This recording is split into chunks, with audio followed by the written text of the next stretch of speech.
everyone. Our group consists of 9 wonderful members, which are 1. Isnayatul Fadhilah, 2. Ananda Ayu Rizquna, 3. Putri Anisatu Balqis, 4. Dewi Shinta Monalisa, 5. Auliya Nareta, 6. Faradita Agenovindia Pramesti, 7. Naufal Ramadhan Setiawan, 8. Anisa Catur Pamuji, and last but definitely not last, me myself Happy Dwi Septia. So, in this video, our group will explain to you and discuss about 2 books containing the chapters that have been studied previously in our English course. The first book is titled Quiet, The Power of Introverts in a World That Cannot Stop Talking. And this book will be discussed by the first time, consists of Putri, Reta, Naufal, and myself, Happy. And the second book we will talk about is titled Punished by Reward, which will be discussed by the second team that consists of Kak Isna, Ananda Ayu, Shinta, Faradita, and Anisa Catur. So without further ado, let's jump into the video.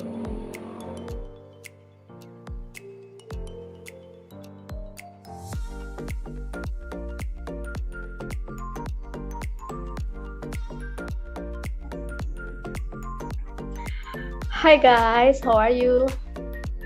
Hi Putri, I'm good. Hello, I'm fine. I'm really good. How about you, Putri? I'm good, thank you, Reta. How was your semester going in universitas, guys? It was okay, nothing special.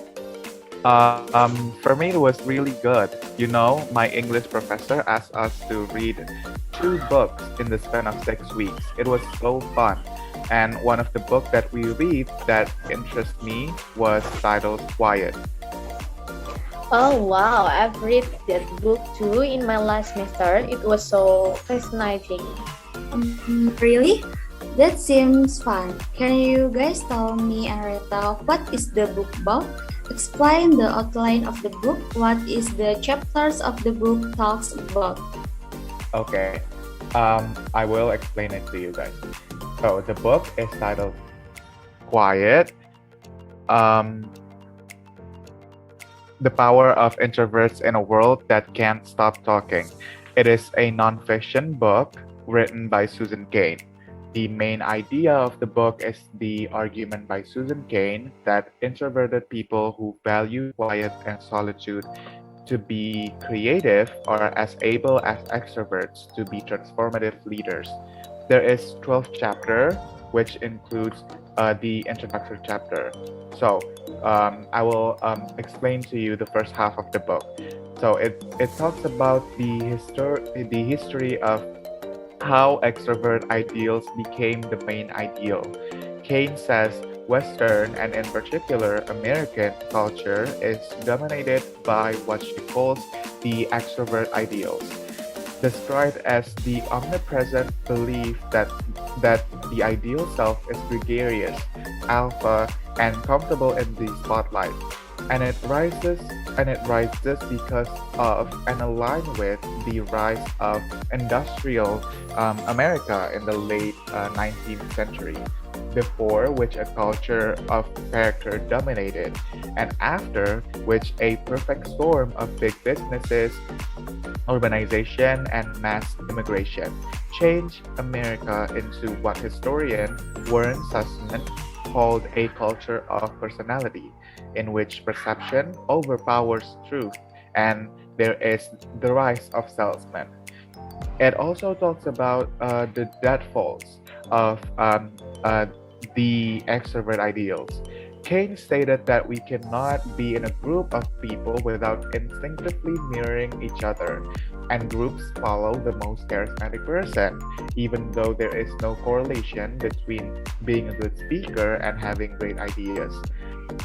And also, she said that the implication being that enforced teamwork in a more extroverted world can restrain creativity.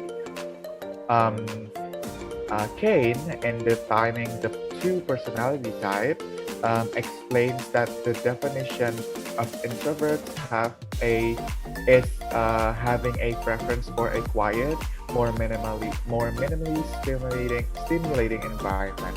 Listen more when they talk, um, then they talk and think before they speak, and have a more thorough and cautious approach to risk. Introverts think more, are less reckless, and focus on what really matters in relationships and meaningful work. Conversely, extroverts are energized by social situations and tend to be assertive multitaskers who think out loud and on their feet. Kane also differentiates introversion from superficially similar personality traits, in particular charging the perceived identity between shyness and introversion to be a huge misconception. She explains that shyness is inherently uncomfortable, but introversion is not. Quiet also recognizes that there is not a single cause for a given behavior or people, that there are many routes to behaviors such as being slow to warm up, shyness, and impulsivity. Kate asserted also that our lives are shaped as profoundly by personality as by gender or race. Um, that the single most important aspect of personality is where a person falls on the introvert extrovert spectrum, and that one's place on this continuum influences their choice of friends and mates, how they make conversation, resolve differences, and show love. It affects the careers that they chose and whether or not they succeed at them. And in a culture that is biased against them, Kane said that introverts are pressured to act like extroverts instead of embracing their serious, often quiet and reflective style. She said that people have to act out of their character sometimes, but that it is not healthy to act out of one's true character most or all of the time. Because she said, and I quote, whenever someone tries to pass as something they're not, um, they lose a part of themselves along the way. They especially lose a sense of how to spend their time. Okay, Naufal, you've talked a little too much. I'm gonna explain the rest now. So, the second half of the book talks about how Kane maintains the idea that there are introvert and extrovert in almost every species of the animal kingdom, each having a corresponding survival strategy. Then, babies who are more highly reactive to stimulation are more likely to develop into introverts, while less reactive uh, draw on the energy around them. And then introvert appear to be less responsive than extrovert to dopamine and have a more uh, thorough and caution approach to risk than do extrovert. It also concerned about the workplace, quiet criticus today's perceived overemphasis on the collaboration, brainstorming leading to grouping, and meeting leading to organizational heaviness. And then can are just changed to the workplace to make it less focused on what she terms the new group things. That idea that creativity and productivity emerge from a necessarily gregarious space and more conducive to deep touch and solo reflection.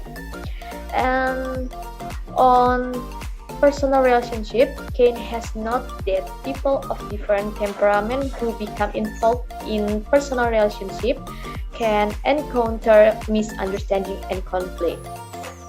Kane advised first a mutual understanding of where the other party is coming from, and second, balance their respective needs for socializing, and for solid in a practical compromise in how the couple connect and how the couple jointly socializes with others. In education and development, Sen describes how introversion in children is not a defect but instead may involve a careful, sensitive temperament that may bring stronger academics, enhance creativity, and a unique brand of leadership and empathy.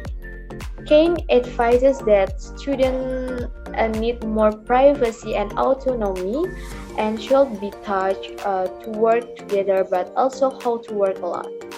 And then this chapter also talks about balance, which Kane emphasized that she is not seeking introvert domination but a better balance and inclusion of different work styles, acknowledging that big ideas and great work styles and great leadership can come from the personality type. And then Kane has emphasized that the key to maximizing talent is to put yourself into the zone of stimulation that is right for you. The main take of the book is that we have to recognize that the presence of different personalities that affect human behavior and how they operate life, and then so that we can maximize each and everyone talents for a better balance in every part society.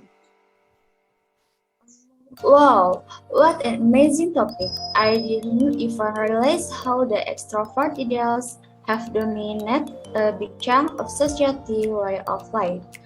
Thank you for explaining Naufal and Putri. Yes, it is so interesting to hear about it. What do you think the writer's objective on writing, and what is her own opinion about the topic? Okay, I think the writer purpose of writing the book is to promote awareness about how today's society have put such a big emphasis on extrovert ideals, when actually there are two types of personality that work as a continuum that differ people's preference on work and activities. And also because she is an introvert herself and have experienced how challenging it is to live in such an extrovert world. Yes, that's true, Putri. And I guess that Susan Kane's opinion on the topic is really clear that there is too much emphasis that is placed to the extroverted ideals and extrovert traits. And we have to re-educate ourselves about the importance of letting people work and do stuff in their own preferences according to their own personality, because that is important to understand each other and to provide as many people with what their preferences are and understand what their needs and what they like in a work and a activity and in a activity. Okay, so now I am curious. What do you guys think, Happy and Reta, about the topic after hearing it for the first time from me and Putri? Do you agree with Kane, or maybe you have something to say about the topic, or you don't agree? Tell us, guys. In my opinion, I totally agree with this book, where in the book has been explained both introvert and extrovert. I think the topic is very interesting, and after hearing the explanation about the book, I came to know the advantage processed by an introvert, because not only an extrovert can become a leader, but an introvert can also become a leader. I agree with what Susan Kane are saying in the book, though we have to acknowledge the presence of different personality types in preference.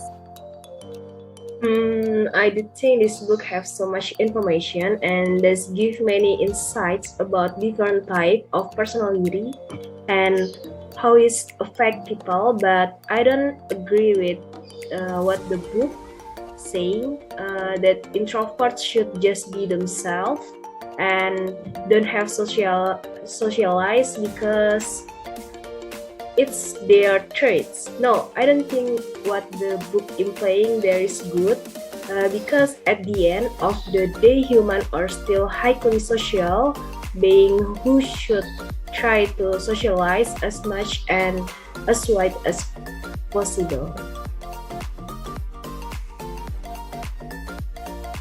Okay. Um, I guess you do kind of have a point, Reta, but for me myself, I 100% agree about what the book is saying, that this world has put such an emphasis on extrovert traits, and we need to change it to be more understandable towards different kinds of people. And by doing that, maybe we can also improve more as a society by because we are utilizing the traits and the preferences that only introverts have, such as um, thinking more thoroughly and other stuff. All right. What an exciting discussion. I love hearing all of your opinions and talk about this.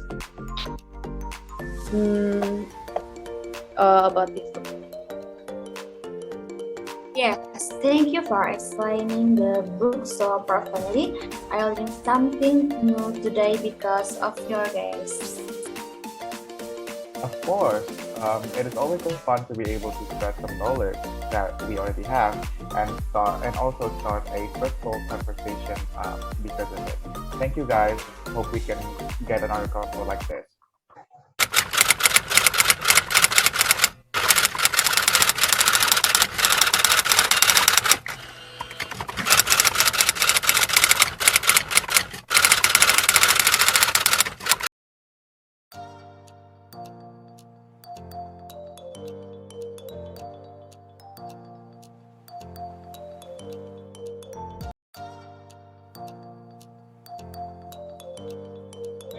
Hello guys, how was your day been?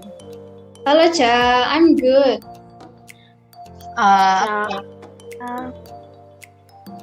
okay. Last week we learned and discussion about the punishment reward book. So Dita, what do you think is the outline of the book contents?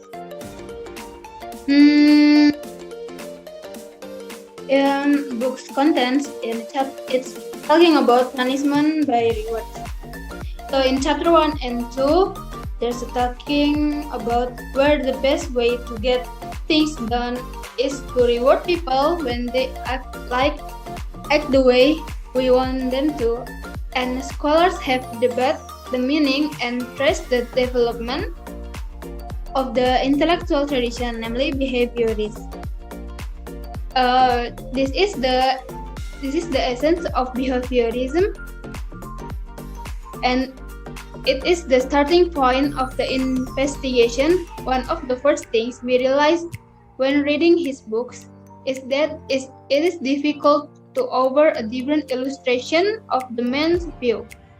So based on the Skinner box chapter, The Legacy of Behaviorism, in this book, the key of understanding the essence of behaviorism begins with Skinner's belief that it's not a limited science.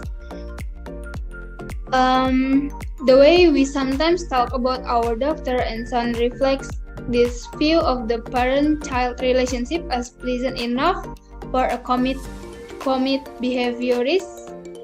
And discussion about how to handle our children, for example, on reflections.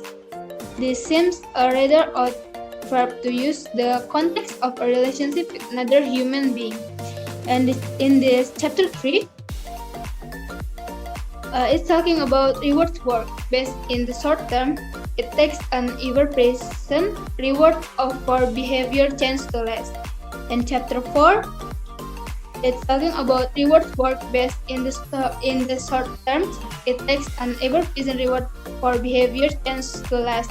Rewards must be judged on whether they lead to lasting change since they persist when there is no more good behavior theoretical.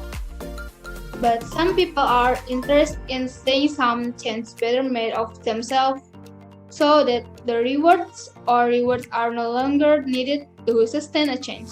But does not rule out the possibility that giving a reward does not necessarily help someone to change their behavior and often will harm the people who give them the reward. In addition, people who are not rewarded tend to experience behavioral change because they are consistent with that they do and positive impact to long term. And after that, in chapter 5, it's talking about extrinsic motivation that come from outside, such motivation in the form to rewards or punishment. The opposite of extrinsic motivation is voluntary. And over the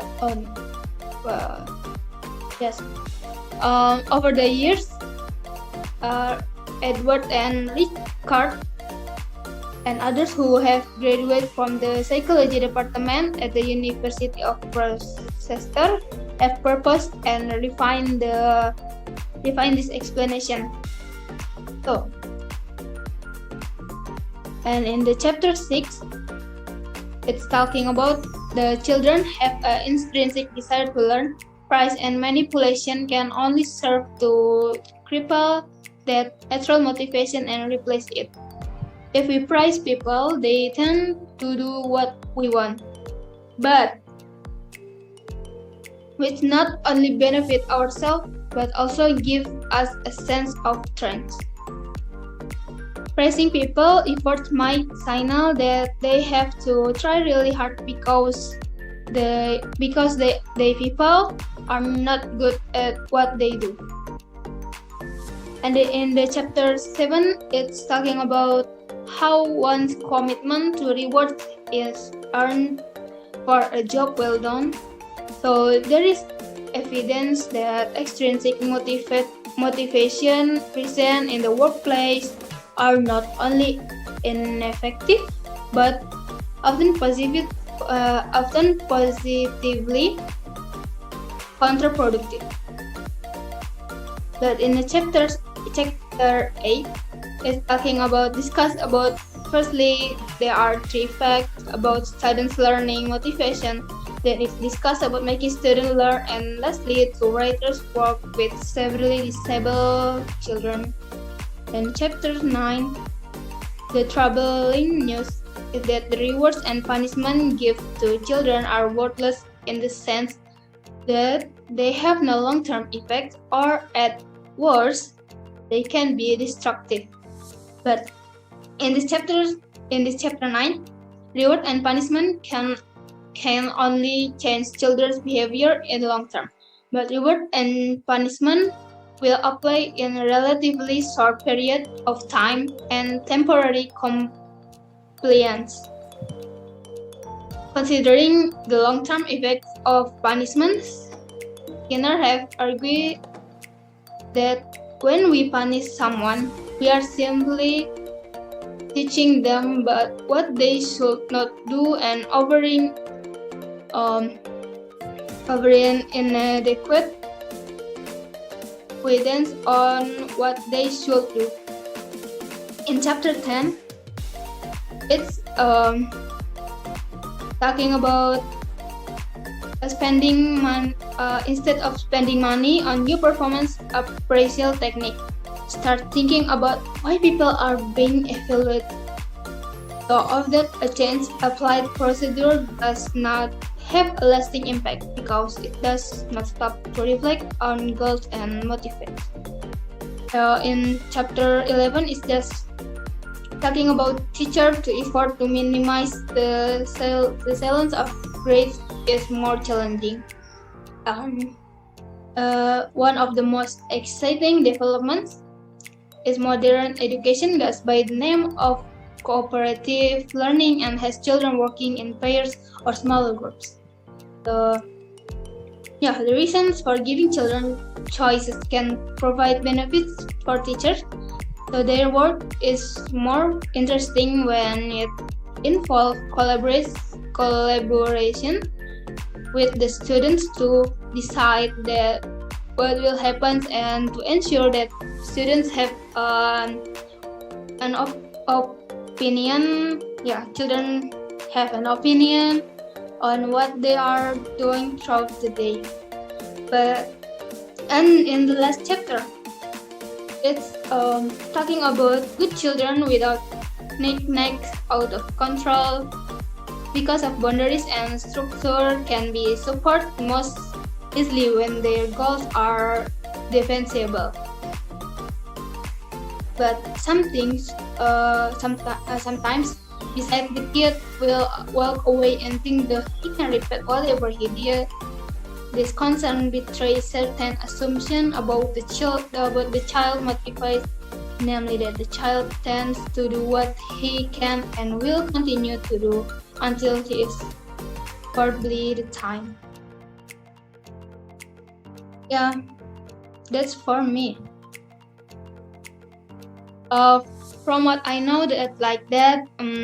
So guys, what is in your opinion about the author point of view? How did they come to write a book like that? Maybe Shinta, can you explain it? Okay, thank you, Rita.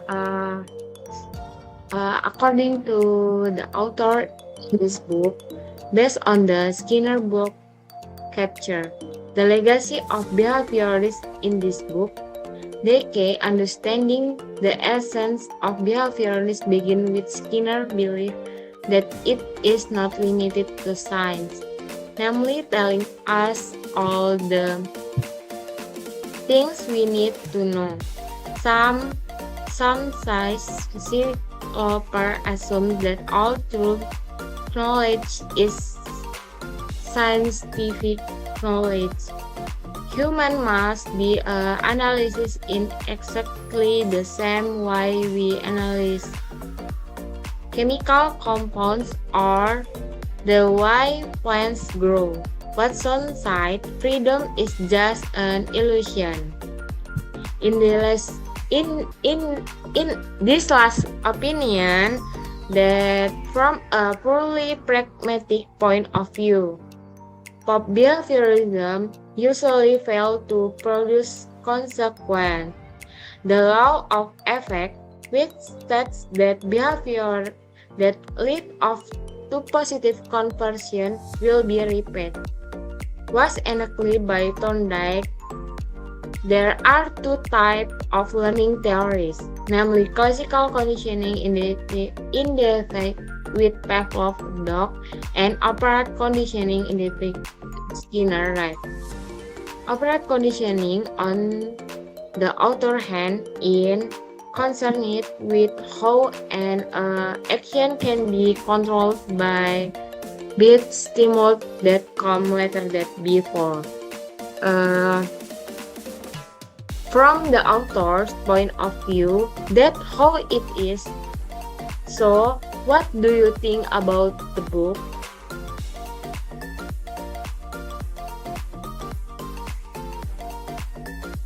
Maybe Kak Isna, can you explain about your opinion about this book?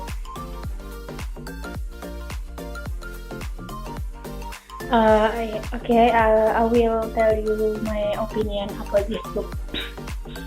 I think this book is very good because after we read it, we know the other side about behaviorism, especially in Skinner theory. So we can know that not all reward and punishment resulting what we want. So we in this book we can know about the weakness from reward and punishment system. But despite of the weakness, despite many weakness, I think behaviorism is still helpful to teach children with special needs. So I think yes. And I agree about motivation intrinsic is the biggest factor to encourage us to do something or not to do something. Okay. So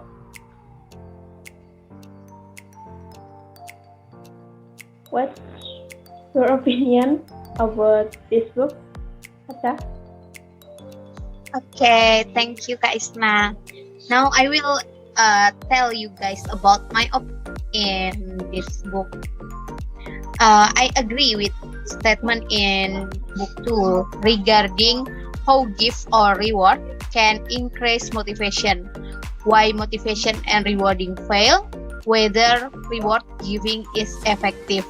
As we know, this is related to the theory of behaviorism, which explain human behavior and occurs through stimuli based on stimulus that cause a reactive behavior relationship by mechanics law.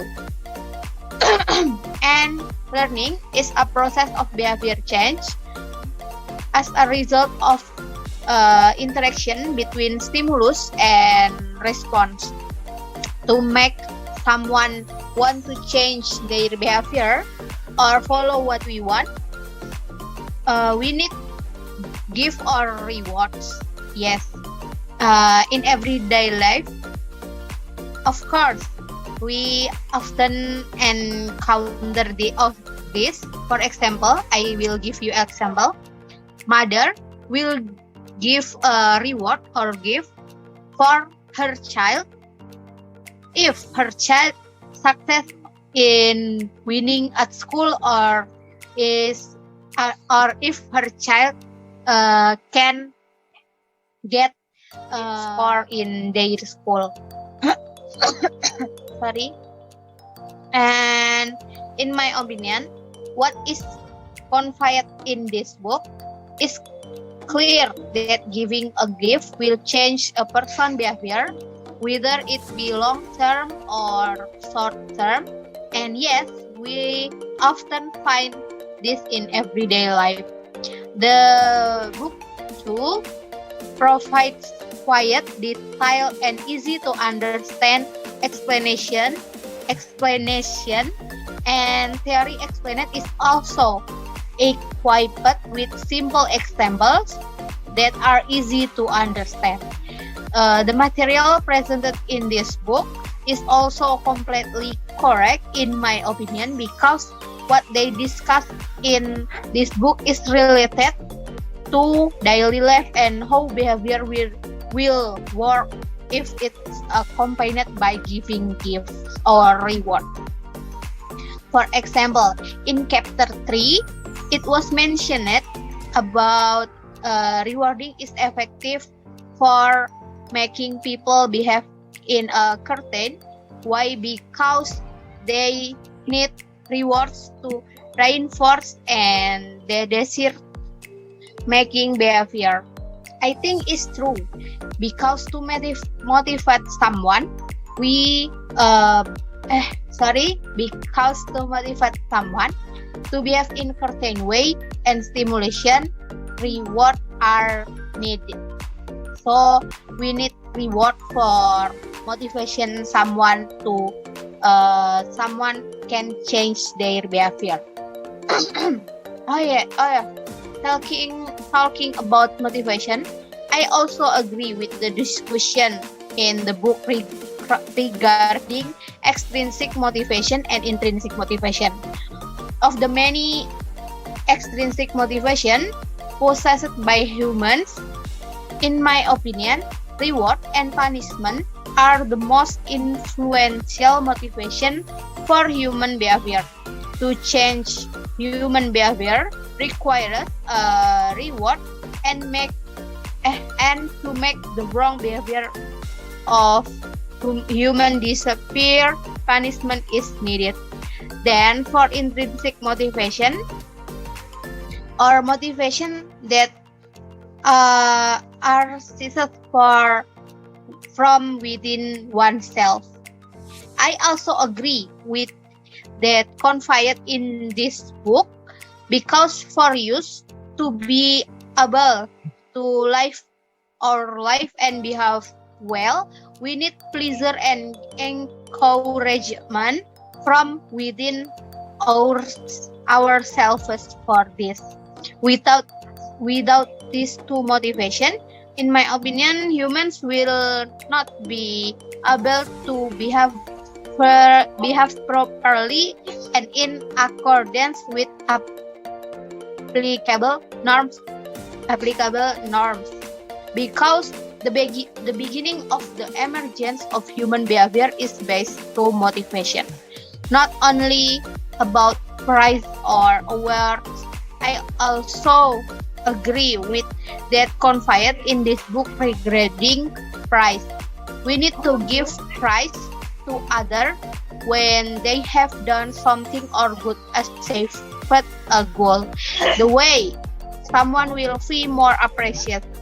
I think that's all can I say about my opinion of this book. Maybe Cici can say your opinion. Maybe Cici. Thank you. Okay, let me add my opinion. In the book, it is explained that there are three facta about student learning motivation.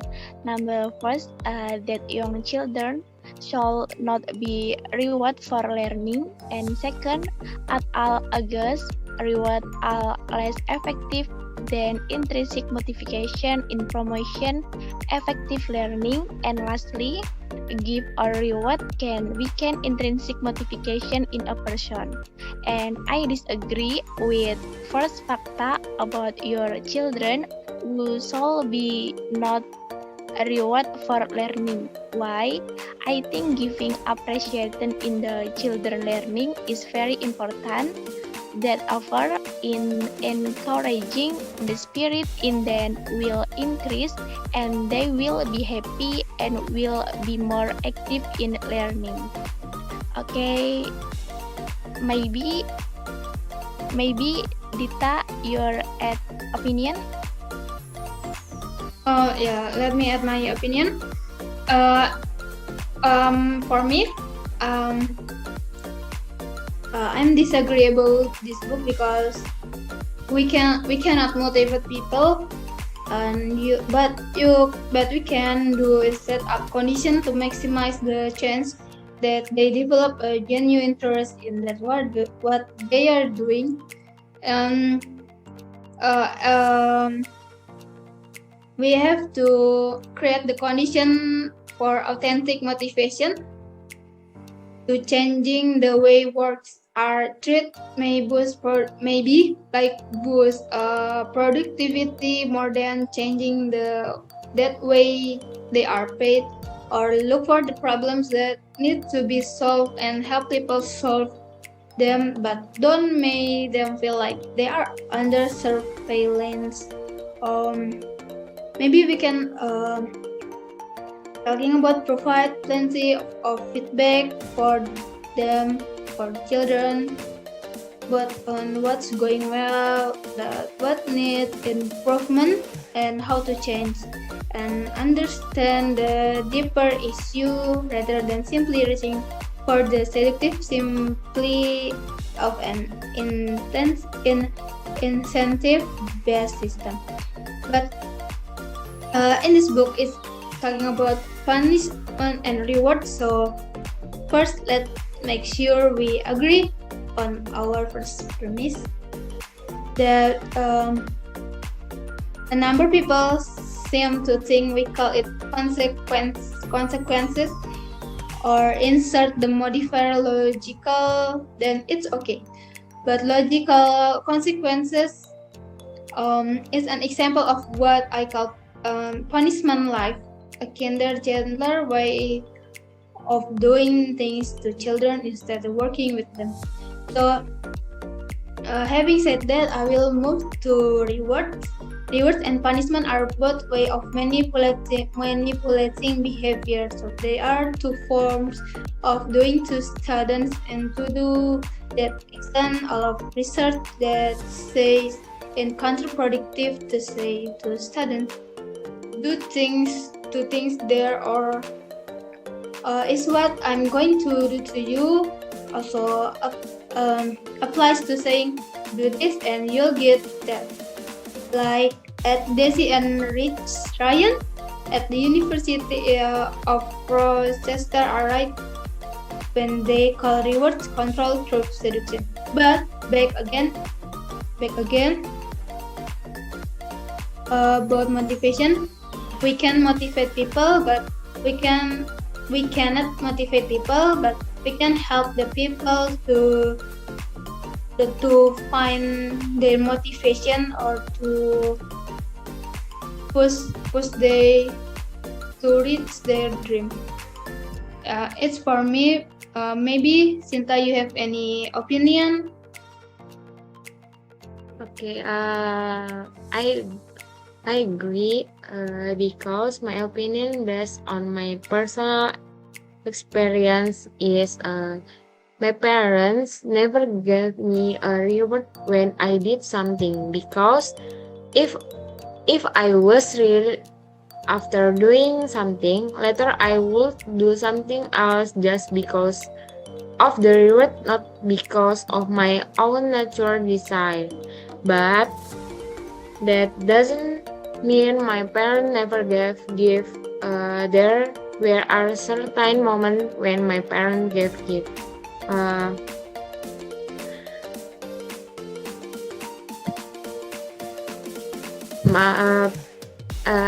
Enough for my experience.